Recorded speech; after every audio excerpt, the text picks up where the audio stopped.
È ufficiale, Lautaro Martinez salterà il derby. L'attaccante dell'Inter è stato fermato per 2 giornate dal giudice sportivo, quindi, oltre alla trasferta a Udine programmata per domenica, sarà assente anche nello scontro contro il Milan. La punizione è arrivata per proteste nei confronti degli ufficiali di gara, con riferimento al match contro il Cagliari, quando, all'atto del provvedimento di ammonizione, il giocatore ha assunto un atteggiamento intimidatorio avvicinandosi al direttore di gara e urlandogli in faccia frasi in spagnolo. L'argentino, inoltre, è stato punito con un'ammenda di 15.000 euro. Non è l'unico giocatore nerazzurro ad essere stato punito. Anche il terzo portiere, Tommaso Berni, è stato squalificato per 2 giornate per aver protestato dopo il fischio finale. Inoltre l'Inter è stata multata di 20.000 euro perché al termine dell'incontro i suoi tesserati hanno creato un clima teso nei confronti degli ufficiali di gara.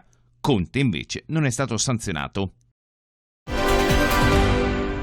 In occasione della gara di Coppa Italia a San Siro contro il Torino, il Milan ricorderà Kobe Bryant indossando il lutto al braccio e osservando un minuto di silenzio.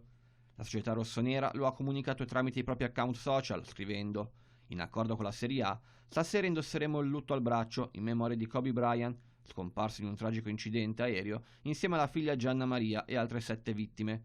San Siro osserverà un momento di raccoglimento a ridosso del fischio d'inizio.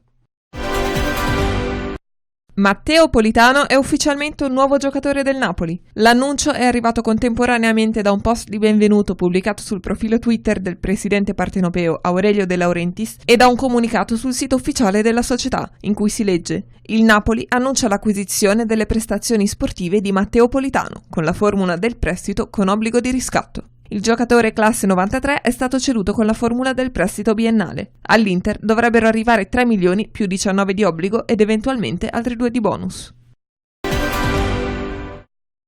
Secondo il quotidiano spagnolo Marca è in addirittura d'arrivo la cessione al Siviglia di Suso. La formula concordata con il Milan dovrebbe essere quella del prestito per 18 mesi con diritto di riscatto, che si trasformerebbe in obbligo al verificarsi di determinate condizioni, a 25 milioni di euro.